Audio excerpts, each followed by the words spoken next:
Muy buenas noches en México, muy buenos días en Camboya. A nombre de la Buena Impresión AC de la APSARA, Autoridad para la Protección del Sitio y Gestión de la Región de Angkor, de la Autoridad Nacional de Preavía, de la Universidad Real de Bellas Artes de Camboya, del Instituto Nacional de Antropología e Historia y la Fundación BBVA Bancomer, les damos la más cordial bienvenida a este primer coloquio de Arqueología y Restauración México-Camboya. Mi nombre es Bertrand Lobjoa, profesor asociado del Departamento de Humanidades de la Universidad de Monterrey, y para la presente conferencia fungiré como moderador.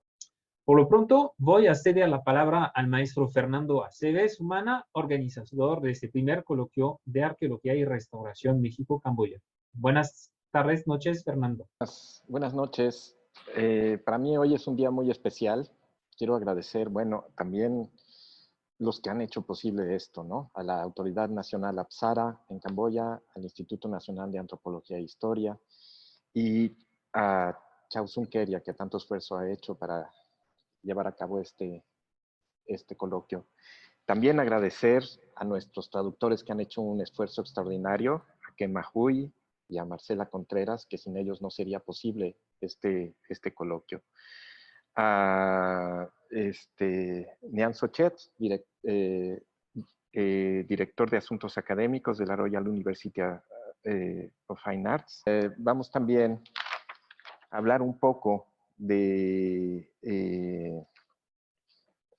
este proyecto que hemos llevado gracias a Genso Padí, rector de la universidad, y a Suon Sopiakra, también director de la Royal University of Fine Arts, donde está la Facultad de Arqueología de Camboya. Para mí es muy bonito que esté con nosotros Raúl Barrera, porque admiro mucho su trabajo, porque es un ejemplo, su trayectoria, y está a cargo de monumentos extraordinarios, misteriosos y muy difíciles para la comprensión humana. Siguen siendo un misterio para nosotros y para quienes convivieron o quienes vieron estos monumentos en vida. Muchas gracias. Muchas gracias, maestro Fernando. Y bueno, la conferencia que nos va a impartir el maestro Raúl Barrera se titula Experiencias de un arqueólogo. Y previamente a su presentación, les voy a hacer lectura de la siguiente semblanza. A lo largo de sus 33 años de desarrollo profesional, el arqueólogo Raúl Barrera ha realizado 53 intervenciones arqueológicas en distintas regiones de la República Mexicana. Algunos de sus trabajos más sobresalientes son los realizados en el estado de Nayarit, en donde ha efectuado investigaciones en la zona arqueológica de Ixtlán del Río, en la presa hidroeléctrica Aguamilpa y en el proyecto de salvamento arqueológico presa hidroeléctrica El Cajón. Asimismo, ha efectuado trabajos arqueológicos en Tula, Hidalgo, así como en la ciudad de Tlalpa de Comonfort, Xochipala, y en la zona arqueológica de Xcateopan, Guerrero. En el estado de Oaxaca ha efectuado trabajos en la región de La Cañada, en la Mixteca Alta, la costa y en los valles centrales. Además, colaboró en las excavaciones realizadas en la Pirámide del Sol como parte del proyecto especial Teotihuacán. Actualmente funge como responsable del programa de arqueología urbana del Museo del Templo Mayor de Lina. En este último, las investigaciones se centran en el corazón de la Ciudad de México, en el perímetro que en la época prehispánica comprendió el recinto sagrado de Tenochtitlán. Ha sido conferencista en diferentes foros académicos realizados en México en el extranjero. Cuenta con 113 publicaciones de carácter científico y de divulgación y ha sido curador de 33 exposiciones nacionales y en el extranjero. En el 2004 se hizo acreedor a la medalla Nayarit, máxima distinción que otorga el gobierno del estado. Actualmente coordina los trabajos de investigación en los predios ubicados en la calle Guatemala número 16 y 24, lugares donde recientemente fueron descubiertos el templo de Ecatquetzalcóatl y el Huayzopantli de Tenochtitlán. Así termina esta semblanza y le damos entonces la más cordial bienvenida al maestro Raúl Barrera. Adelante, maestro Raúl. Gracias. Pues muy buenas noches. Es un gusto estar con ustedes. Agradecer al colectivo Tequio la buena impresión y también a quienes nos acompañan y nos escuchan, ¿no? A los colegas arqueólogos, al público en general y que pues sobre todo para conocer acerca de los trabajos que estamos llevando a cabo. Quisiera pues y también agradecer a Fernando Aceves Humana, ¿no? La oportunidad de estar con ustedes. Con Fernando, pues nos conocemos desde algún tiempo, hemos estado trabajando, él conoce el Huayzopantli de Tenochtitlan, que se encuentra en el centro histórico de la Ciudad de México. En esta plática que hoy voy a presentar a ustedes es eh, eh, hablar acerca de algunos trabajos que hemos llevado a cabo aquí en nuestro país, en México, y me enfocaré a la labor que llevamos a cabo dentro de los salvamentos arqueológicos, ¿no? Recordemos que tenemos podríamos hablar de tres modalidades de investigación arqueológica en México. Una que son los rescates arqueológicos, la otra son los salvamentos y los proyectos específicos de arqueología.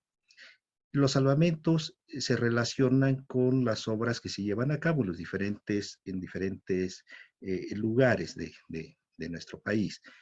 Entonces, voy a platicar con ustedes con relación a dos lugares, a dos regiones que para mí son muy importantes y que de alguna manera ejemplifican, ¿no?, esta labor de salvamento en dos contextos distintos.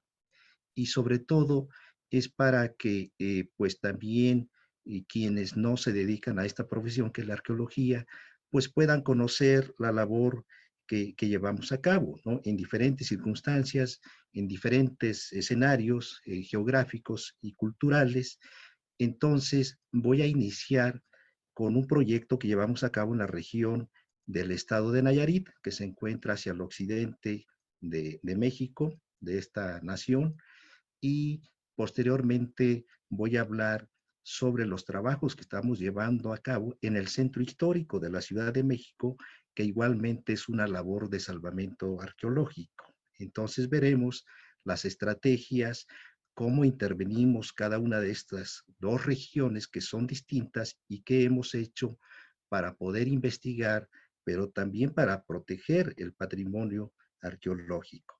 Entonces vamos a iniciar. Voy a compartir la pantalla para que iniciemos con esta plática.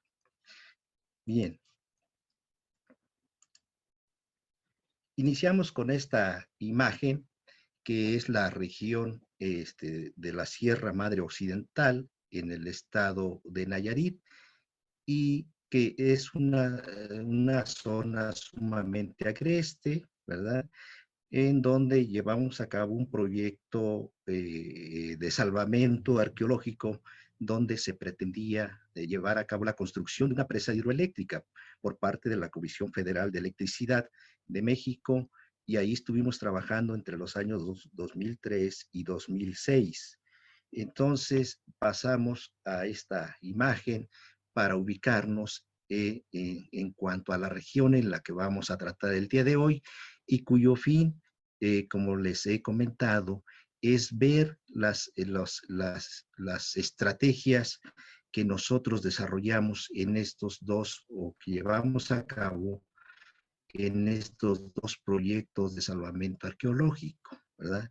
En lugares distintos, en épocas distintas, ¿no? Cronológicamente hablando, de los contextos arqueológicos que vamos a hablar. Entonces, esto es el país, parte del país México, con sus regiones culturales que se han definido o que conocemos como Mesoamérica, donde se dio el desarrollo de grandes culturas, de grandes desarrollos urbanos, grandes ciudades y donde pues convivían una serie de grupos culturales. Entonces tenemos las diferentes regiones en las que se ha dividido el país. Voy a tratar primeramente con relación al occidente de México. En este extremo de la parte superior de la imagen podemos ver el, eh, el estado de Nayarit y con la ubicación de las regiones de la parte alta de la sierra, donde se encuentran actualmente los grupos étnicos que son conocidos como coras, que también viven algunos otros grupos de huicholes, y el altiplano de Nayarit, donde se ubican sitios arqueológicos con tradición tumbas de tiro. Bien, esta es la fisiografía que nosotros trabajamos entre los años 2003 y 2006. Es una zona sumamente interesante. Ahí estuvimos haciendo primeramente el registro arqueológico, los recorridos de superficie. En total localizamos 72 sitios arqueológicos. Desde luego, como ustedes podrán darse cuenta, la topografía y lo agreste de esta región no permitía el desarrollo de grandes asentamientos, de grandes pueblos o de ciudades, ¿no? Estas se encontraban en otros puntos, en otras zonas, en la parte alta de la sierra o en las mesetas, pero lo que es la zona, podríamos decir, del río, bueno, donde estuvimos trabajando es en las márgenes del río Grande de Santiago, que así se denomina este gran río que nace desde el centro de México, cerca del Nevado de Toluca, y desde ahí este río continúa su curso hasta cruzar el estado de Nayarit.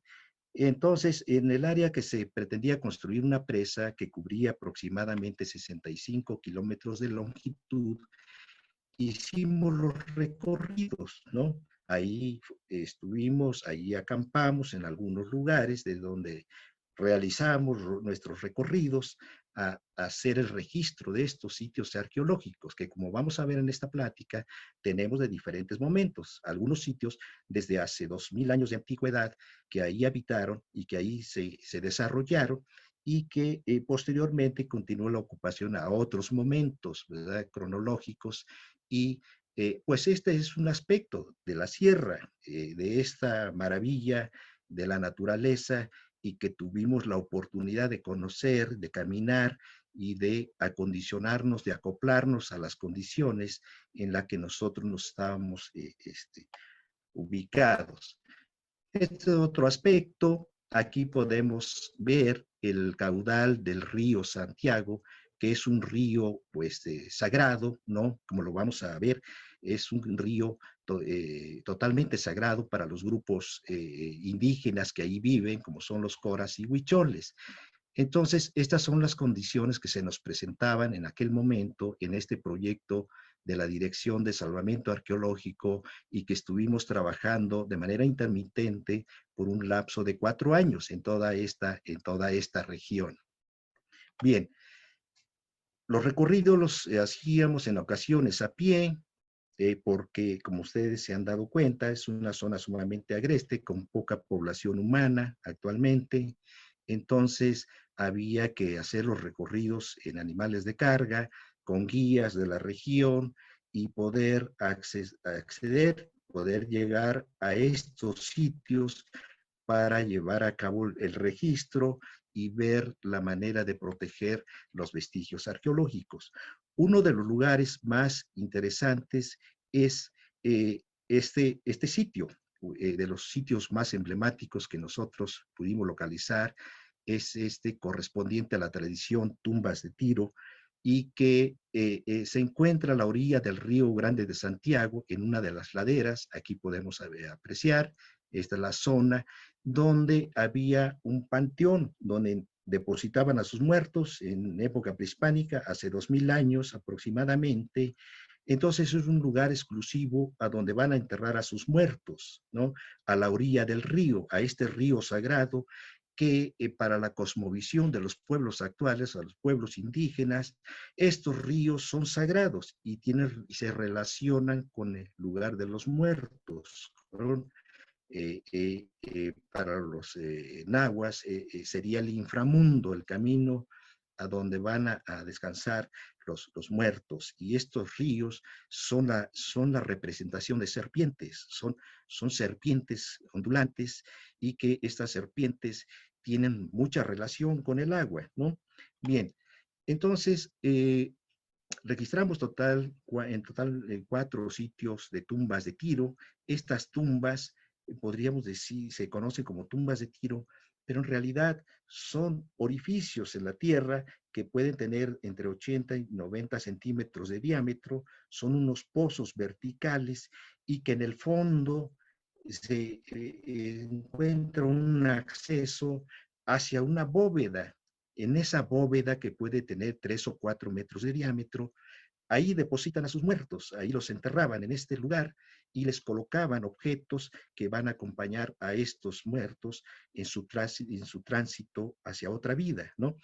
Entonces, varias de estas tumbas fueron saqueadas, otras las encontramos intactas. En total fueron 28 tumbas de Tiro, de las cuales 12 las detectamos intactas y fueron excavadas, y pues presentaban sus muertos en el interior con estos objetos simbólicos, como son representaciones de guerreros, de mujeres embarazadas, que se relacionan con la fertilidad, y objetos utilitarios de uso doméstico, y toda una serie de objetos que guardan un gran simbolismo muy profundo con relación a estos muertos, porque recordemos que en época prehispánica nuestros antepasados creían en otra vida, en otra esencia.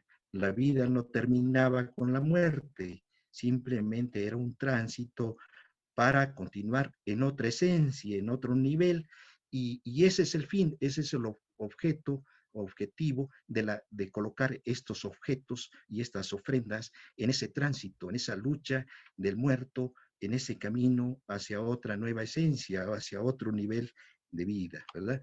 Bien, esto es otro ejemplo de las ofrendas.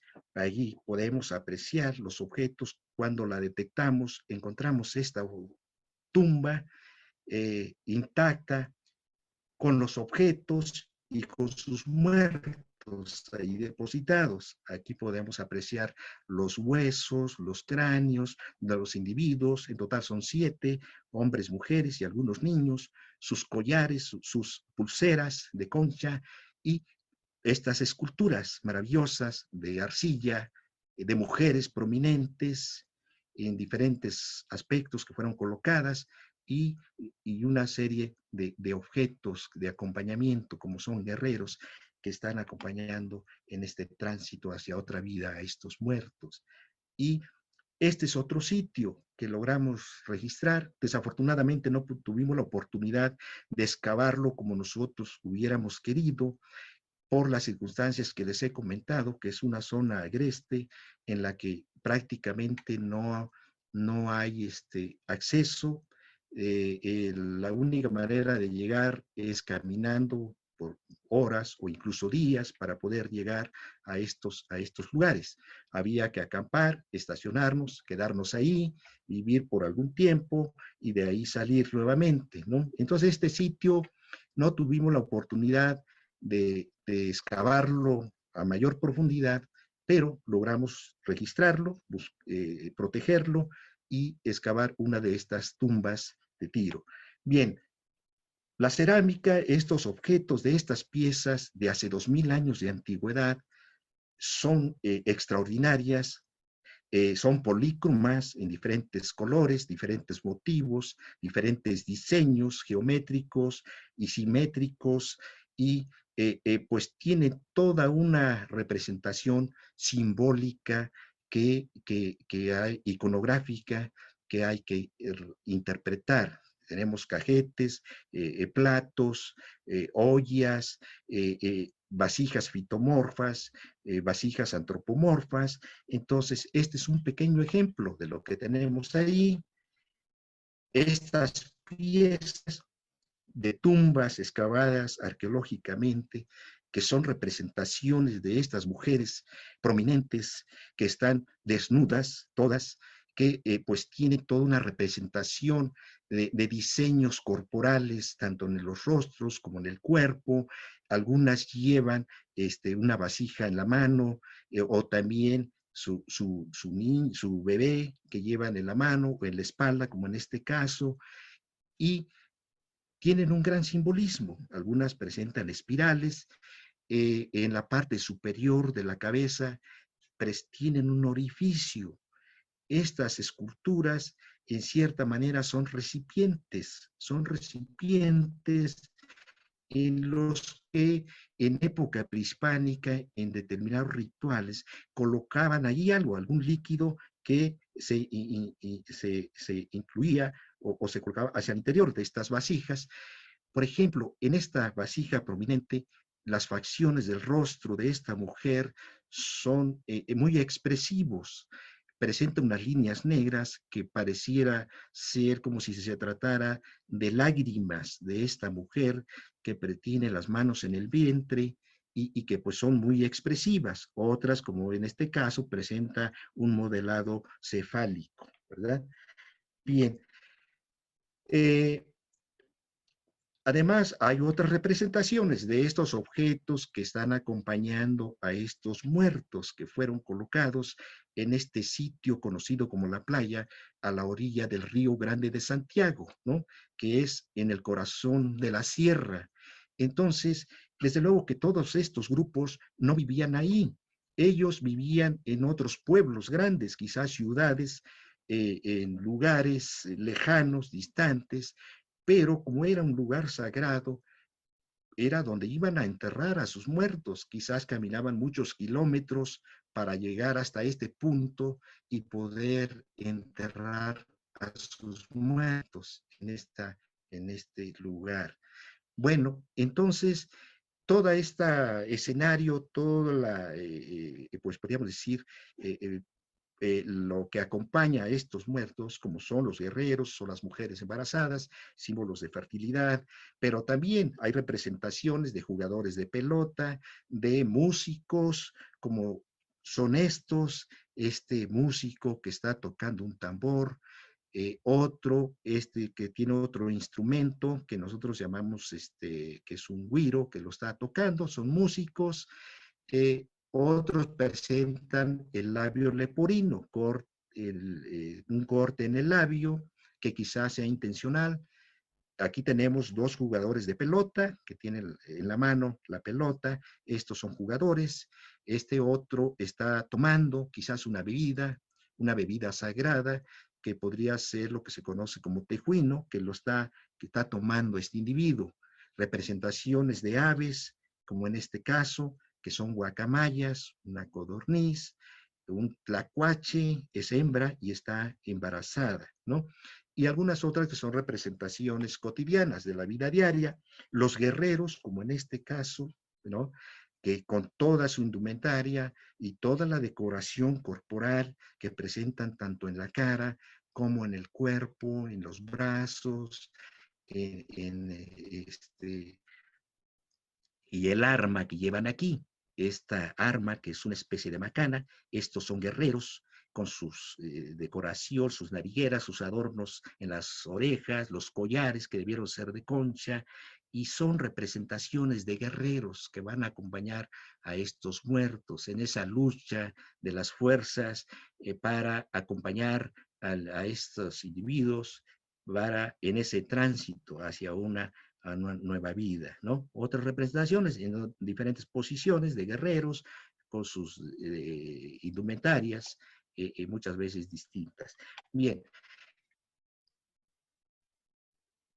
yo ahora, por eso les comentaba que en esta zona hay grupos indígenas actuales. Excavamos sitios arqueológicos que nosotros en un principio creíamos que eran prehispánicos y resultó que no eran prehispánicos, eran sitios arqueológicos actuales, de grupos actuales, de huicholes, pero la tecnología, la forma de construir sus casas, muy sencillas, de materiales perecederos, eran idénticas a las de época prehispánica.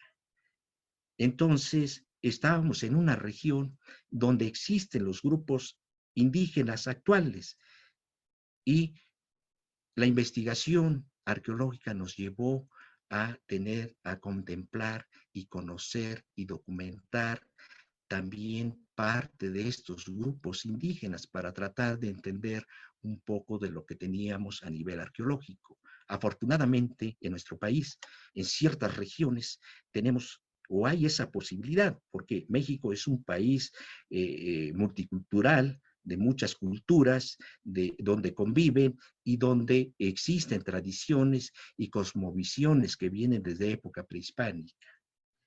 Estas imágenes son de un lugar que se conoce como Santa Teresa del Nayar. Es la parte alta de la Sierra Madre Occidental, en el estado de Nayarit. Entonces, tuvimos la oportunidad de asistir a un evento que se lleva ahí, que se conoce como la Judea Cora de Santa Teresa del Nayar. Vemos a unos guerreros actuales que se están decorando, se están pintando, le llaman, se están borrando, se están transformando. Ellos dejan de ser seres humanos y se convierten en estrellas, son guerreros. Es una guerra cósmica que se está realizando ahí en esta ceremonia de la Judea, que es en lo que conocemos como Semana Santa, en los meses de marzo y abril. Pero lo interesante es que vemos que la decoración corporal se relaciona con la tradición tumbas de Tiro, con los guerreros de la tradición tumbas de Tiro. Ahí vemos los mismos elementos, las mismas decoraciones, los mismos colores, como lo vemos en los guerreros de arcilla de la tradición tumbas de Tiro de hace 2000 años de antigüedad. Podemos hablar que esta tradición o ciertos elementos de esta tradición, aunque no sean los mismos grupos indígenas o quizás sí, pero se mantiene el día de hoy. Existe esta tradición y perdura a través del tiempo en época actual. Estos guerreros son guerreros representantes de las estrellas en la cosmovisión Cora. Y es una lucha cósmica lo que se lleva durante la Judea y ellos tratan de darle muerte al sol, que esto ya está relacionado con la religión católica, porque los coras asumen y adquieren elementos del catolicismo y los adoptan y los asumen a sus propias creencias, a su propia religión. Entonces estos son guerreros, están pintados de blanco con arcilla, cal natural de la tierra y círculos negros. Estos círculos negros los identifica como guerreros de las estrellas, representantes de las estrellas. Entonces, es lo que se conocía como el mitote guerrero Cora en época prehispánica. Eso ha habido, no desaparece, desde luego que se viene transformando a través del tiempo, pero afortunadamente existe. Entonces, estos guerreros, nosotros proponemos que son la herencia de esos guerreros de la época de la tradición tumbas de Tiros de hace 2000 años de antigüedad. Y esto mismo ocurría en el Templo Mayor. En el Templo Mayor, donde se llevaban a eventos las ceremonias, las fiestas, en donde había representaciones de guerra sagrada, de los guerreros se ejercitaban, como es la fiesta de Tóxcal, que donde Pedro de Alvarado llevó a cabo una gran masacre en el Templo Mayor.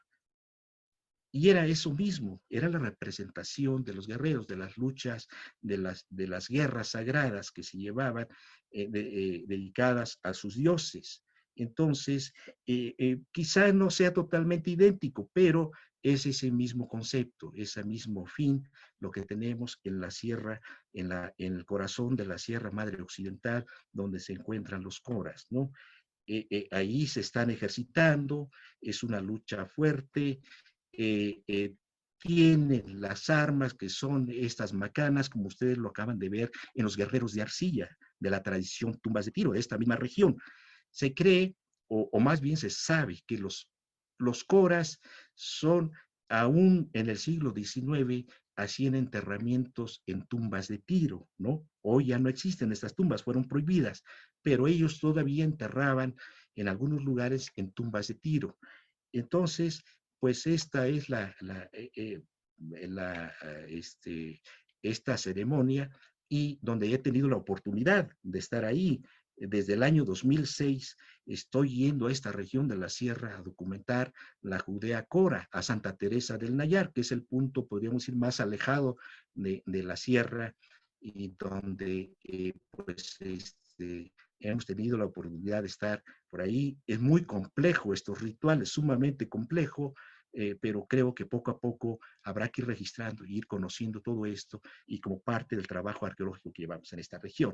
Bueno, entonces, era esta primera parte para ejemplificar lo que nosotros llevamos a cabo en los proyectos de salvamento arqueológico, porque mi labor está más enfocada a los rescates y los salvamentos arqueológicos. Trabajamos en obras de infraestructura, donde se construyen presas, carreteras, complejos turísticos, donde se llevan a cabo grandes obras, y en estas obras derivan en la propuesta de proyectos arqueológicos planificados, donde vamos a intervenir en estas regiones. Entonces, era ese el fin, para que, de acuerdo, bueno, Fernando me pidió, platicando, que pues expusiera parte de esta experiencia, y sobre todo para los jóvenes, ¿no? Seguramente nos están viendo varios colegas académicos, pero también creo que es bien importante que los jóvenes, los que no son parte de este medio, pues también conozcan y sepan lo que hacemos, la labor arqueológica que se realiza en diferentes regiones, en la sierra, en la selva, en los desiertos, en las zonas urbanas, y todos los lugares son sumamente interesantes, y nos dan mucha información, y diferentes complejidades a las que nos enfrentamos en los salvamentos arqueológicos. Ahora voy a hablarles del programa de arqueología urbana, que esto es en el corazón de la Ciudad de México. Trabajamos el área que comprendió el recinto sagrado de la ciudad de Tenochtitlan. Esta ciudad que pues fue un imperio que controló una vasta región de Mesoamérica, conquistó cerca de 400 pueblos en menos de un siglo, y que pero con la llegada de Hernán Cortés y todos los miles de indígenas que lo acompañaban, y que en realidad Cortés lo que hizo fue liderar una rebelión indígena, porque los indígenas vieron la oportunidad con Cortés de liberarse del yugo al que estaban sometidos por parte de los mexicas de Tenochtitlan, y quienes conformaban la Triple Alianza. Entonces fue pues una verdadera sublevación lo que se llevó a cabo, de miles y miles de indígenas que se le unieron a Cortés en su trayecto de Veracruz hacia la ciudad de Tenochtitlan. Bien, esta es la ciudad de Tenochtitlan, en donde se encuentra su espacio, su centro ceremonial, donde vivían los dioses, tenían sus templos aquí en este espacio. Es un lugar sumamente sagrado, es lo más sagrado de la ciudad. La ciudad de Tenochtitlan fue trazada con base a 4 ejes, que son estos, que eran calzadas. Esta es la calzada de Iztapalapa, esta es la calzada de Tlacopan o Itacuba, y esta era la calzada que iba hacia el Tepeyac, y otra más hacia la zona de embarcaderos. Era una ciudad lacustre, dentro del agua. Había 5 lagos, ¿no? Y este es el lago de Texcoco. el Mayor, y esta ciudad pues totalmente lacustre adentro del agua y que se fue urbanizando con base a lo que conocemos o se conocía como chinampas. Estas chinampas eran como pequeñas terrazas artificiales que se construían dentro del agua para dar cierta solidez, las rellenaban con tierra, con material que sacaban del fondo del lago, y iban formando estas terrazas o chinampas. Y las chinampas tenían una doble función, servían para vivir, para construir sus casas, las familias, pero también para cultivar, sembraban maíz, sembraban frijol y sus hortalizas, flores, ¿no? Y el medio de transporte eran canoas. Era la forma como se transportaban a través de miles y miles de canoas. La ciudad quizás llegó a tener cerca de alrededor de 300,000 habitantes. Fue una de las ciudades más grandes del mundo en su momento, más grande, como así lo dicen los mismos soldados que vinieron, Hernán Cortés y toda la gente que lo acompañaba, Bernal del Castillo y otros más, y ellos decían, es que esta ciudad incluso la comparaban y decían que era más grande que Venecia o incluso París y otras ciudades, porque varios de estos soldados que vinieron habían estado en otras campañas, en otras guerras en Europa. Y bueno, esto es lo que se encontraron. En la ciudad tenía diferentes barrios, aquí lo podemos, eran cerca de 80 barrios, por acá tenemos la ciudad de Tlatelolco, y vamos a pasar rápidamente a la que trabajamos, que es el espacio del recinto sagrado. Esto es lo que estamos trabajando actualmente con encuentra el Templo Mayor. El proyecto Templo Mayor está a cargo del doctor Leonardo López Luján. Nosotros, como les comentaba, nuestra labor es a nivel de rescates y salvamentos arqueológicos y trabajamos todo el área que comprendía el centro ceremonial, con todos los templos que encontramos, como el Zompantli, el Templo de Jécar, Juego de Pelota, y estamos en una zona totalmente urbana que es hoy la Ciudad de México. Sumamente interesante, ¿no? Esta ciudad, que es una maravilla, pero es una ciudad muy difícil poderla sostener, porque fue edificada sobre un lecho lacustre. La Ciudad de México, por naturaleza, debe ser lago, ¿no?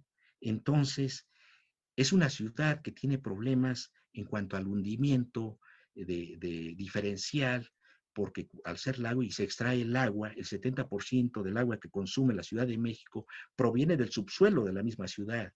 Y eso está provocando a largo plazo problemas de hundimiento que está afectando y nos va a afectar si, en cuanto se siga consumiendo esta agua que se extrae del subsuelo. Entonces la ciudad se hunde, empieza a tener problemas estructurales, hundimientos diferenciales, y los edificios históricos requieren de intervención, de tratamiento para poderlos rescatar y proteger. Y de alguna manera eso nos permite intervenir a nivel arqueológico. Esta es una de las excavaciones que hemos realizado por parte del programa de arqueología urbana con todo un equipo de arqueólogos, de restauradoras, de antropólogos físicos, de arquitectos, ¿no? Historiadores, y todos los quienes han colaborado, y gracias a ellos es que hemos logrado llevar a cabo todo este trabajo. Bien, entonces, algunos de los hallazgos al pie del Templo Mayor, donde se construyó un nuevo acceso a la zona arqueológica, con todo este discurso de representaciones mexicas que están al pie del Templo Mayor, de estas de serpientes. La arqueóloga Lorena Vázquez Ballín está llevando a cabo una investigación sobre todos estos elementos, que en realidad es una especie de escritura lo que tenemos ahí, lo que está plasmado y lo que se ha interpretado como un lugar mítico, como el Coaxalpa, que tiene relación con el nacimiento de Huitzilopochtli, al pie de la montaña sagrada.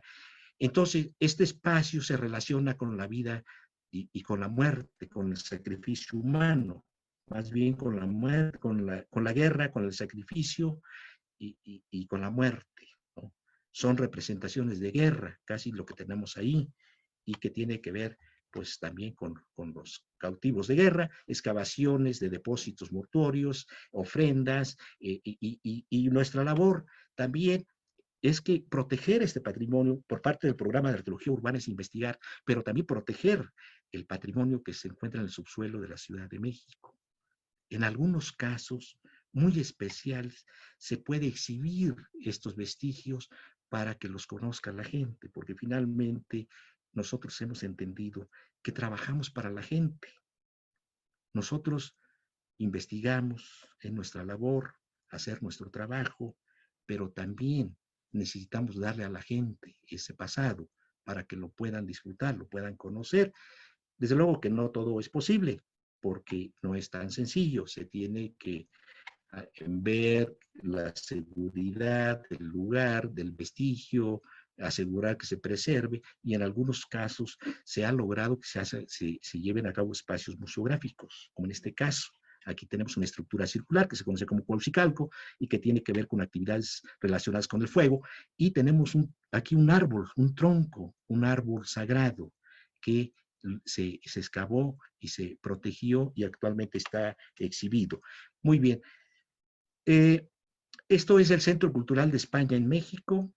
Ahí trabajamos entre los años 2007, 2008, y ahí se detectaron vestigios, unos pequeños restos de lo que nosotros hemos propuesto, que se trata del Calmecac. El Calmecac, un colegio donde estudiaban los hijos de los nobles, de los principales de la ciudad de Tenochtitlan. Y allí eran preparados los futuros sacerdotes, los futuros guerreros y dirigentes de la ciudad, ¿no? La disciplina era muy rigurosa, muy fuerte, era como un internado desde donde ingresaban desde pequeños, desde niños, y eran educados con una disciplina muy fuerte. Tenían pues enseñanzas en cuanto a la religión, la literatura, la astronomía, las matemáticas, la música, ¿no? Entonces tenían toda una preparación, porque la Ciudad de México, Tenochtitlan, pues tenía muchas escuelas, también Taltepuzcalli, que se encontraba dentro del recinto sagrado, pero también había más escuelas en los diferentes barrios o parcialidades que había. Entonces, pues Tenochtitlan pues fue toda una civilización, todo un desarrollo, que tuviera una ciudad muy bien estructurada, con un gobierno, con funcionarios, todo con mucho orden, una ciudad muy limpia. Y bueno, estos son algunos de los dioses, como son estas esculturas que excavamos en ese lugar. Pero lo interesante de estas esculturas, de estos dioses, es que los encontramos en un pozo ya colonial, o mejor dicho, de la época virreinal, después de la caída de Tenochtitlan. Estas esculturas trataron de ser destruidas, y nosotros hoy entendemos que quienes los depositaron fueron los mismos indígenas, tratando de proteger a sus dioses para que no siguieran siendo destruidos. Así es como nosotros nos encontramos protegidos en esta excavación. Muy bien.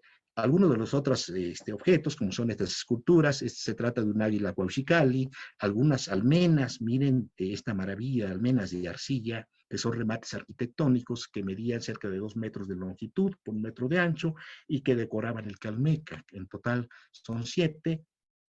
Y bien, se logró proteger el vestigio, y esto nos llevó a que si hiciéramos un museo. Hoy es un museo subterráneo que se encuentra en este edificio histórico, en un sótano donde puede ser visitado, ¿no? Este lugar. Algunos de los materiales que se han encontrado en este mismo sitio y que son exhibidos. Nos vamos rápidamente al templo de Quetzalcóatl. Ahí se pretendía hacer un estacionamiento subterráneo. Esto fue en el año 2009, 2010. Desde ese año estamos trabajando hasta el día de hoy. Se está construyendo un hotel, pero para nosotros lo importante era registrar lo que tuviéramos. Se encontró el templo de Quetzalcóatl, que es una deidad dedicada al viento, y que aquí están los restos. Afortunadamente se ha conservado. Esta es una reconstrucción hipotética de cómo era el templo, el basamento, con su templo en la parte superior y con el acceso al templo, que era redondo, en forma de las fauces de una serpiente, y el techo era cónico de paja. Eso lo sabemos por los documentos históricos. Pero a un costado se encontraron restos del juego de pelota de Tenochtitlan, el que menciona las fuentes históricas, y que tenemos una porción que sería en esta maqueta más o menos este extremo. esta parte, sería esta escalinata, y se está protegiendo y lo vamos a preservar, y en un futuro el Instituto Nacional de Antropología e Historia tiene interés que puedan ser mostrados, tanto el Zompantli como el Templo de Hecal y el juego de pelota. Afortunadamente se han preservado, los trabajos continúan porque la Ciudad de México es viva, es dinámica, tiene necesidades y de alguna manera pues tiene que ser funcional, pero también nos importa mucho proteger el patrimonio arqueológico. Entonces, trabajamos de manera coordinada con ingenieros, con propietarios, con todos los arqueólogos y arquitectos, y entonces encaminados a buscar soluciones. Primero, proteger el patrimonio, pero también de alguna manera dar soluciones para que puedan construir sus obras, sus edificios o rehabilitarlos. Y bueno, este es un trabajo en la calle de Argentina, República Argentina, donde se detectó un gran basamento que ahorita lo vamos a ver. Así es como se encuentra actualmente, y este se encuentra en la calle y pues también puede ser apreciado por la gente. Se está dando mantenimiento en este momento para que por las condiciones que hemos vivido de pandemia, pues hubo un poco de abandono de estos lugares, pero estamos retomando, se están dándoles mantenimiento para que puedan ser apreciados y la gente pueda pasarlos a ver. Estos son restos de este basamento prehispánico y nos vamos al Zompantli, este lugar que se encuentra en la calle de Guatemala, en donde los propietarios hicieron su solicitud al Instituto Nacional de Antropología e Historia para llevar a cabo los trabajos, porque aquí quisiera decirles que en el centro histórico de la Ciudad de México, por ley, no se puede hacer trabajos si no hay intervención de arqueología. Debemos intervenir primero el área de arqueología para hacer las investigaciones y buscar los mecanismos para proteger estos vestigios. Y una vez que ya se hacen las recomendaciones, ya los propietarios pueden realizar la rehabilitación de los edificios, desde luego bajo las normas institucionales, ¿no? Para que puedan rescatar estos edificios históricos, que también son patrimonio y que hay que proteger. Bien, entonces, en el año 2015 intervenimos. Quisiera decirles que somos responsables de este proyecto arqueológico, la arqueóloga Lorena Vázquez Ballín y un servidor. Con todo un equipo de investigadores iniciamos las excavaciones. Nosotros ya nos planteábamos desde un principio que podríamos encontrar el Huey Zompantli de Tenochtitlan, este edificio donde eran exhibidos los cráneos de los sacrificados en el Templo Mayor. Más bien nuestra sorpresa es que no lo encontrábamos. Ya habíamos hecho las excavaciones de acuerdo a nuestras hipótesis, debería de estar, pero no ocurría así, sino al final casi de los trabajos, al acercarnos más hacia la parte sur del edificio, pudimos detectar cientos y cientos de fragmentos de cráneos. En total son alrededor de 11,000 fragmentos de cráneos. Cuando vimos todos estos fragmentos asociados a los rellenos, desde ese momento nosotros dijimos, ya estamos en la zona del Gran Zompantli, del Huey Zompantli, que quiere decir Gran Zompantli, dedicado a Huitzilopochtli, el número tutelar de los mexicas. Extendimos la excavación y encontramos el límite del edificio. No lo excavamos todo, recordemos que estamos en una zona urbana y lo que vamos a encontrar son fragmentos de estos edificios o parte de estos edificios mexicas, pero lo importante es que se encontró, se detectó y lo pudimos ubicar espacialmente. Pero lo que nos llamó mucho la atención es este muro circular de cráneos humanos asociado al Gran Zompantli. El Gran Zompantli, para quienes nos están viendo, quisiera decirles que el Gran Zompantli era un edificio o una plataforma que estaba compuesto por una serie de postes de madera, de grandes postes, quizás 4 o 5 metros de altura, que era una serie de postes plantados, y estos postes tenían unos travesaños, unos orificios, eran barrenados estos postes, y a través de estos orificios colocaban unos palos con grupos quizás de 5 cráneos que les hacían un orificio en los temporales, y estos cráneos eran colocados y exhibidos hacia Huitzilopochtli, el dios solar, el sol, el dios guerrero de los mexicas. Y entonces estos cráneos, este muro circular que tiene cientos de cráneos, tiene un círculo interno y los cráneos están colocados como si estuvieran mirando hacia el centro del círculo. Entonces hemos continuado con estas excavaciones y esto sería la fachada interna de esta torre circular con estos cráneos que son, como les digo, son cientos, pero quisiera decirles que el Gran Zompantli, más que un lugar de muerte, es un lugar de vida. Lo que están ellos haciendo es renovar la vida, de acuerdo a sus creencias, a su cosmovisión. El sacrificio humano que se lleva a cabo en Templo Mayor, y que en este caso quizás son guerreros y guerreras, porque hay un gran porcentaje de individuos del sexo masculino, pero también de mujeres, y quizás un 3% de niños. Los niños quizás son representaciones de deidades, son seres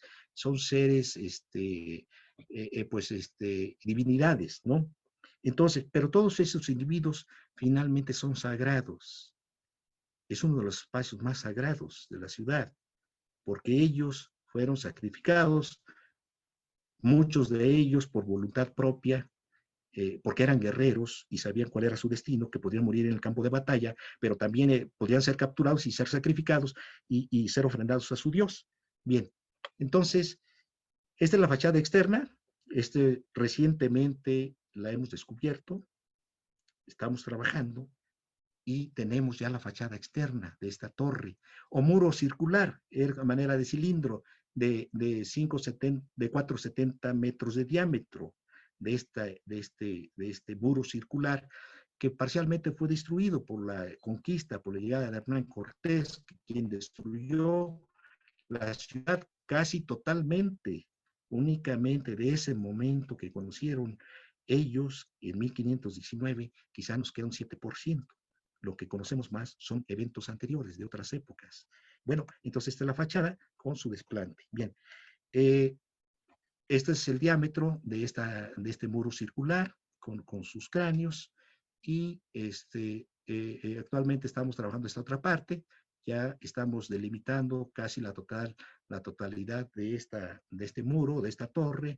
Quizás eran dos, porque así lo menciona uno de los soldados que vino con Hernán Cortés, que se llamó Andrés de Tapia, y que él describe el Güey Zompantli. Entonces, Andrés de Tapia dice que era una especie de un teatro, de un muro, de un edificio rectangular, y que tenía de cabo a cabo, o de extremo a extremo, una torre de cabezas humanas. Entonces, estos cráneos, pues debió haber sido impactante, pero también era un mensaje, finalmente, un mensaje de control, de poder, de dominio hacia los pueblos que fueron conquistados por los mexicas, ¿no? Estábamos en un trabajo, en un campamento, podríamos decir, provisional, con todo el equipo de antropólogos, un trabajo arduo, y que creo que todos los compañeros que han colaborado, todos ponen parte de su esfuerzo, ¿no? De esto yo no puedo mencionar a todos, pero esto es fruto del trabajo de todos ellos, y también incluso de los mismos propietarios que nos han apoyado, porque ellos tienen la obligación por ley de que nosotros hagamos la intervención, pero también hemos contado con el apoyo, ¿no? En algunos casos para poder continuar con nuestra labor. Y bueno, entonces tenemos los cráneos que están siendo estudiados. No voy a entrar en todo esto, pero es un mundo de información lo que tenemos ahí.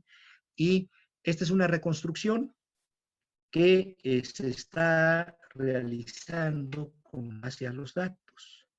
Desde luego quiero decirles que estos son reconstrucciones hipotéticas, porque estamos en una zona urbana, pero es lo más actualizado que podemos tener en este momento. Esto sería el Gran Zompantli, con los postes de madera y con los cráneos, toda esta empalizada con cráneos de los individuos que fueron sacrificados. Desde luego que no sacrificaban a cualquier persona, son seres o personas que ese era su destino, que eran guerreros, quizás mujeres que murieron durante el parto porque eran consideradas guerreras, y quizás probablemente los cráneos de estas mujeres que murieron durante el parto fueron colocados aquí. Pero también sabemos que había mujeres guerreras, ¿no?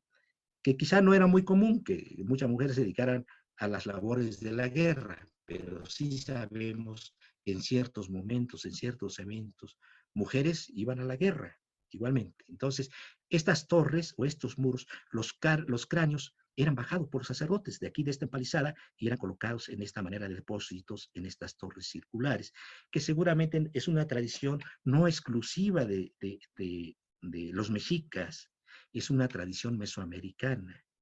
Estos son pantlis, los tenemos desde épocas muy tempranas en los diferentes lugares, regiones y en los diferentes grupos culturales, tanto como en el occidente de México, en el centro de México con los mexicas, en Tula, en Chichén Itzá, y quizás en muchos de estos son pantlis tenían estos depósitos o estas torres de cráneos humanos. Desafortunadamente hoy probablemente no existen o en algún momento se van a encontrar restos de estas torres. Bueno, entonces es una reconstrucción que estamos llevando a cabo, como les digo, son hipotéticas, son propuestas, que estas van a ir siendo cambiadas, amplificadas, corroboradas, y seguramente esto va a ser con el avance de los futuros trabajos en los próximos años, ¿no? Esto es lo que tenemos del recinto sagrado, que estamos trabajando con el arquitecto Luis Rosell, y pues se encuentra el Templo Mayor, el Calmecac en la parte inferior, otros templos, aquí tenemos el Zompantli, juego de pelota, y el templo del dios del viento, Ejecas. Entonces es la geografía sagrada del recinto sagrado. Hasta este momento es la actualización que se tiene, seguramente esto se va a seguir enriqueciendo al paso de los años. Es la última imagen, pues ha sido un placer de estar con ustedes. Agradezco mucho al colectivo Tequio La Buena Impresión, a nuestros colegas de Camboya, al público que nos ve en Camboya, y esto, pues y también, sobre todo a Fernando Aceves, por invitarme, darme esa oportunidad, pero también creo que, pues, esa era la inquietud, porque me decía Fernando, platica de tu trayectoria, de lo que has hecho. Me puse a revisar y tengo mucho, me hubiera gustado platicarles de muchos otros lugares, pero para mí esto era muy significativo de estos dos contextos que tienen que ver con la labor del salvamento arqueológico, y también creo que es bien importante, por lo que a mí pues me interesa mucho que los jóvenes, quienes nos ven, esto les pueda servir, puedan tener acceso a esta información. Desde luego que no quisiera convencer a nadie, cada quien sabe lo que va a desarrollar, qué es lo que le gusta hacer, pero eso quise mostrar, cuál es nuestra labor, cuál es nuestro trabajo en la arqueología, y pues es una gran pasión lo que nosotros vivimos. Yo, la arqueología me gustó desde muy pequeño, esa fue mi inquietud, me ha gustado mucho el trabajo, conocer el pasado, pero también ver esa gran riqueza que tiene nuestro país, igual que Camboya. Camboya yo no he tenido la oportunidad de conocer, pero sí sé de la gran riqueza cultural y arqueológica que tienen, ¿no? Entonces, pues eso fue el objetivo, y pues creo que es todo, agradecerles, pues haber estado con ustedes, espero que les haya gustado. Muchísimas gracias, maestro Raúl Barrera. Pues ahí a ver si Fernando ahí se puede ahí juntar ahí con nosotros. Y vamos a empezar con la segunda fase de pues de esta conferencia, ¿no? Como lo hacemos desde un principio, pues recaudar ahí las preguntas, los comentarios, pero antes ahí de pasar justamente a esta sesión de preguntas, Fernando, quisieras ahí eventualmente darnos unas observaciones, unos comentarios ahí sobre lo que nos propuso Raúl, por favor. No, pues qué bonito estuvo. Y pues bueno, pues yo me gustaría que más bien otros hicieran comentarios. Yo nomás agradecer a esta oportunidad que nos dieron y que se ha creado de hacer una colaboración con la gente de Lina para transmitir esto. Y pues agradecer mucho a Mariela Contreras y a María de la Paz Miranda y a Luis Alberto González y Bernardo Porras, que nos ayudan de parte de La Buena Impresión en la proyección de esto.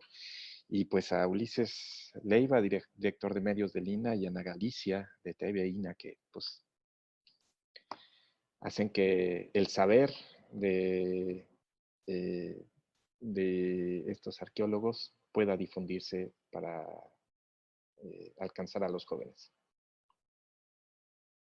Muy bien, bueno, pues yo tengo ya anotados unos comentarios, 3 comentarios. Uno, pues, 2 de felicitaciones. Primero de María, que estaba encantada ahí con la presentación del maestro Raúl, de María, de la cual estaba hablando Fernando con nosotros, y que nos gustaría de ver también en pantalla quizás.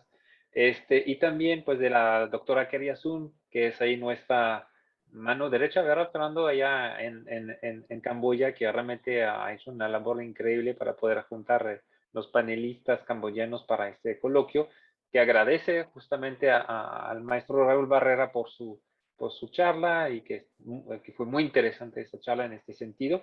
Otro comentario es del arquitecto Gerardo Ramírez, que nos dice acerca ahí de toda esta dinámica, ¿no?, de excavación en ámbito lacustre, como es el centro de la Ciudad de México, y dice, pues, el agua, los terrenos y sus efectos es a fines de cuentas lo que se puede observar, y es un tema común justamente entre la Ciudad de México y diferentes sitios camboyanos. Ayer lo vimos justamente con la charla del arqueólogo Sam Yun, de cómo ahí el agua a fines de cuentas es a la vez puede ser un aliado para los arqueólogos porque puede ayudar a la conservación de muchos restos, vestigios, pero al par es también un enemigo, ¿no? Y en este sentido yo creo que las 2 charlas que han hecho tanto el maestro Raúl Barrera como ayer Sameón, son bastante elocuentes en cuanto a este tema ahí de la conservación, de hacer arqueología y de hacer conservación relacionada bueno, más bien a pesar de esas circunstancias, a pesar de los elementos, ¿no? Raúl, yo ahí sí tendría una pregunta para Raúl. Raúl, que también nos conocemos desde un rato, y hablamos justamente de los avances, de los diferentes proyectos. Hablabas ahí bueno, de cómo te vino este interés de pequeño ahí de la arqueología, pero me gustaría ahí preguntarte, ¿recuerdas ahí cuál fue la primera zona arqueológica que has visitado cuando eras chavito y que dije, eso es lo que quiero hacer? ¿Eso? Sí, gracias. Ya. Bueno, verdad, yo soy originario de un pueblo en la región norte de Guerrero. El pueblo se llama Izcatiopan de Cuauhtémoc. Es un pueblo pequeño, ¿no?, que forma parte de una montaña, es montaña en esa zona, y el interés por la arqueología me surgió desde la infancia. Desde muy pequeño conocí el campo con mi familia, familia de origen pues campesino, ¿no? Entonces, pero tenían ese gran gusto. Ellos me dieron esa enseñanza, mis padres, la gente, y recorríamos los campos de cultivo. Yo también trabajé en el campo desde pequeño, ¿no? Entonces me llamaba mucho la atención ver los vestigios en los cerros, en los campos, ver figurillas, ver estos fragmentos o restos de muros, ¿no? Entonces me surgió, o yo creo que me inculcaron más bien, ¿no? Yo creo que también, no, en cierta manera, nuestros padres, nuestros ancestros, ¿no? Quizás uno no sea muy consciente, pero nos van preparando, ¿verdad? Entonces yo creo que eso ocurrió y me nació ese gusto por la arqueología, esa pasión, y pues siempre quise estudiar esta carrera, y pues desde luego que no es una carrera fácil, no es una carrera sencilla. Hay que enfrentar mucho, hay que vivir muchas limitaciones, ¿no? Pero creo que finalmente uno hace lo que a uno le gusta. Desde luego que yo sé que esto lo que me da es más que nada es esa satisfacción, ese gusto, pero también creo que darle a la gente, a la sociedad, lo que es de ellos, ¿no? Porque finalmente es de todos.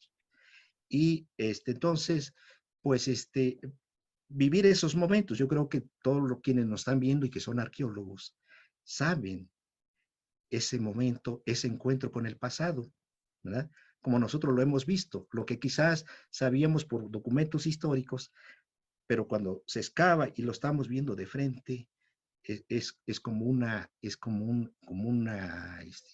algo que ocurre, ese contacto, ese encuentro que a veces es fuerte, ¿no? Como es el caso del Zompantli o las tumbas de Tiro.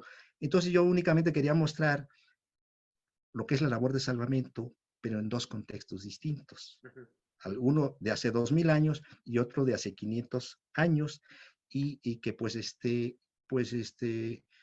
lo hacemos con gusto. Y la Ciudad de México, de verdad me encanta, ha sido una experiencia, o es una experiencia en zona urbana complicada, muy complicada, porque ahí hay que ver con diferentes aspectos, con la fragilidad del suelo, y el terreno no es sólido, con diferentes actores, ¿no? Que inciden todos, pero creo que lo interesante es ir encontrando esa armonía con el pasado y decirles que el pasado puede convivir con el presente, sí se puede, ¿no? Pero necesitamos el esfuerzo de todos. En este sentido, bueno, destacar ahí la trayectoria de Raúl Barrera, entonces, que salió básicamente de lo que era su pueblo, y yo creo que de los pocos arqueólogos, aparte de México, que tienen o que tuvieron la oportunidad de excavar en su pueblo natal. No, no, acaso yo creo que era realmente, no son muchos, pero quienes ahí pudieron participar en un proyecto dentro ahí, dentro del corazón de su pueblo, es algo bastante notable en este caso de Ixcatehuapan de Guerrero, que también en su momento ahí estuvo participando el maestro Matos y que justamente el profe Matos Moctezuma, gran autoridad de la arqueología mexicana, que pues ahí tuvo la muy buena idea de crear este programa de arqueología urbana en complemento del proyecto Templo Mayor para poder justamente explorar todo este centro ahí de la Ciudad de México, y pues en este sentido ahí supo pues darte esta responsabilidad que es llevar este programa y pues vaya que lo estás ahí cumpliendo con esta tarea de manera magnífica, ¿no? Oye, Raúl, hay una Sí, pregunta de la doctora Keriasun que nos está acompañando ahí desde Camboya, y que nos pide ahí si nos pudieras explicar al público camboyano, ¿cuál era la importancia del juego de pelota para el México, en el México prehispánico? Porque nos presentaste justamente los vestigios que han encontrado con el programa de arqueología urbana, pero ¿cuál era la relevancia simbólica, religiosa, quizás hasta política que puede haber tenido el juego de pelota, por favor? sí, pues tenía diferentes, yo creo que significados, ¿no? Desde luego que es un juego ritual, que tiene que ver con esta misma lucha de los mismos astros, ¿no? Del sol y también tiene una relación con la fertilidad, con la agricultura, ¿no? Entonces, el juego de pelota lo vamos a encontrar eh, siempre en los lugares sagrados. Están asociados a los templos, a los lugares sagrados o ciudades o pueblos más importantes. Ahí y se encuentra el juego de pelota. Entonces, pues los jugadores se consideraba que eran guerreros, eran estas luchas igualmente astrales, ¿no? En donde alguien pues perdía, ¿no? Pero también se llevaba a cabo el sacrificio humano, ¿no? Este, eh, no se sabe exactamente, se ha dicho que moría o era sacrificado o eran sacrificados quienes perdían en el juego de pelota y otros proponen que eran los que ganaban, ¿no? Pero pues de la manera creo que haya sido, y creo que más bien serían quienes perdían, podrían ser sacrificados. Y tiene que ver también pues con todas sus creencias y sobre todo tienen mucha relación con la fertilidad pues son luchas guerreras lo que se lleva a cabo en el juego de pelota. Desde luego que esto es muy profundo, hay muchas ceremonias distintas que se realizaban en el juego de pelota. Quizás algunos de estos individuos que eran sacrificados en el juego de pelota, es muy probable que sus cráneos hayan sido colocados en el Zompantli, en el Huey Zompantli, ¿no? Que desde luego el Zompantli pues también tenía que ver, porque los mexicas fue un pueblo que aunque estaba muy avanzado, muy desarrollado, pero también vivía mucho de la guerra, ¿no? De conquistar para que le enviaran productos. Y pues entonces, pero pues tiene que ver también con sus creencias, ¿no? Porque ellos creían, y por eso decía que el Zompantli hay que entender la cosmovisión de estas gentes y de estos pueblos. Y esa cosmovisión podríamos decir que no ha desaparecido el día de hoy, sobre todo en los pueblos indígenas. Ellos siguen creyendo que la muerte, después de la muerte existe otro nivel de vida, otro nivel, y existe, no desaparece esa cosmovisión, ¿no? Entonces, pues el Zompantli es un templo, podríamos decir, de vida. Lo que están haciendo es asegurar la vida, que el universo siga existiendo. Es el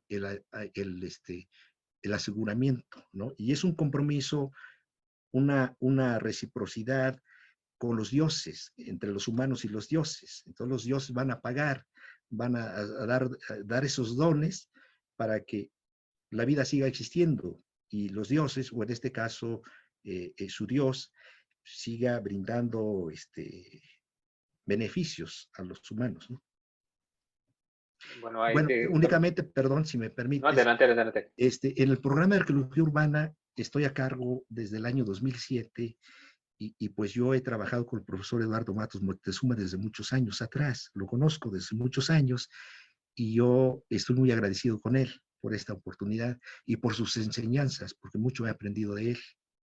Todo lo que hacemos son lo que él nos ha brindado, lo que me ha enseñado y creo que por eso es que estamos haciendo todo este trabajo, porque él nos guía, ¿no? En este sentido, de proteger los vestigios y en algunos casos buscar los mecanismos para que sean exhibidos a la gente, ¿no? Entonces, pues ha sido una experiencia muy interesante y pues mucho he aprendido de él, pero también de otros lugares, de otras regiones, que todo esto finalmente nos va formando al paso del tiempo.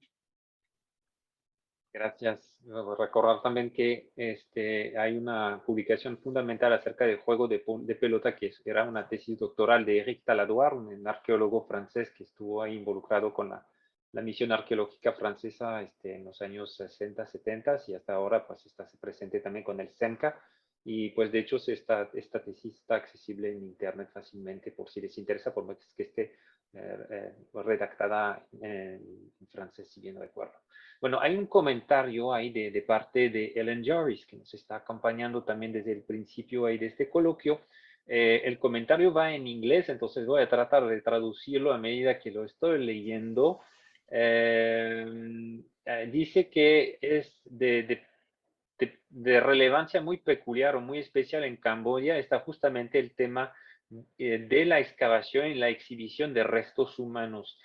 Hay una gran diferencia de temporalidad, de hecho, el hecho de cómo de manejar restos de hace 500 años comparado con víctimas del régimen Khmer, que solamente ocurrió hace 40 años. Entonces, ella te pregunta, o más bien se pregunta si tú puedas comentarnos si hay algunas, pues justamente problemáticas o problemas que tú estás enfrentando en el manejo justamente de esos cráneos que han aparecido ahí con las torres del Zompantli, y si hay ciertos ceremoniales o ciertas acciones que se hacen a medida que se va haciendo la excavación, el registro. Sí, bueno, no, nosotros hacemos el trabajo arqueológico, ceremonias pues no se llevan a cabo, pero es muy importante que estos cráneos, en primer lugar, se deben de preservar. Para nosotros es muy importante, porque fueron seres humanos que nuestra responsabilidad, además de investigarlos, porque se están haciendo estudios genéticos de isotopías, ¿no? Y mucho se puede hacer. Es un trabajo, podemos decir, que nos va a llevar tiempo, pero estos cráneos queremos que se protejan y que se preserven. Igualmente va a llevar tiempo. Entonces la idea es que allí en ese espacio se va a exhibir, ¿no?, parte del Zompantli, pero en el caso de los cráneos se tiene que evaluar muy bien, ¿no? Lo más importante es que estos logremos preservarlos, porque los cráneos son orgánicos, ¿no?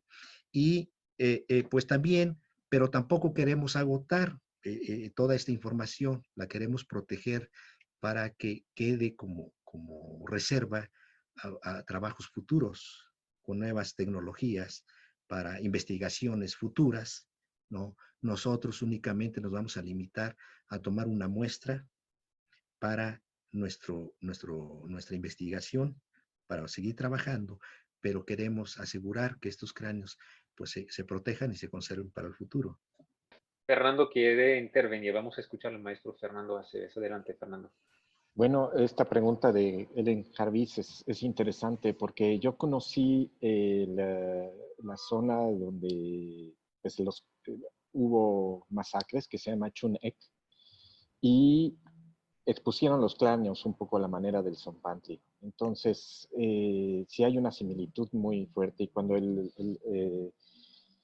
Raúl Barrera me dio permiso de pintar dentro del Zompantli, la pregunta que yo me hacía era, ¿qué vieron? ¿Qué paisajes vieron? ¿Cuál fue su vida? ¿Cuál fue su amor? ¿Sus enojos? Sentía yo como un deseo de narrar su vida, ¿no? Y lo mismo pasa en Chun Ek, que es un lugar muy, muy fuerte también. Y algo que me gusta mucho de la cultura de Camboya, y lo pudimos ver en la ponencia de ayer, es que siempre se pide permiso al lugar y a los espíritus que lo habitan para trabajar ahí. Eso era todo.